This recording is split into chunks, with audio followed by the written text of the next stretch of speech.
Kepengurusan Badan Pembina Olahraga Pelajar Seluruh Indonesia Bapopsi Kabupaten Bogor terus mendapatkan dukungan dari berbagai elemen, salah satunya Amsohi selaku Ketua PGRI Kabupaten Bogor. Menurutnya kepengurusan baru Bapopsi kali ini harus menjadi peluru tajam untuk terus memajukan dunia keolahragaan di bumi Tegar Beriman.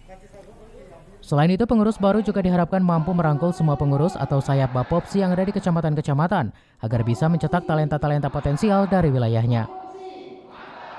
Melihat cerminan potensi atlet Kabupaten Bogor memang menjadi tolak ukur penting bagi Jawa Barat. Ini terbukti dari banyaknya atlet prioritas prestasi yang masuk gerbong Tanah Pasundan di berbagai event. Salah satunya di perhelatan olahraga bergengsi setanah air PON Papua. Gary, intinya saya dapat selamat dulu ya kepada teman-teman pengurus Bapopsi yang sudah dilantik barusan.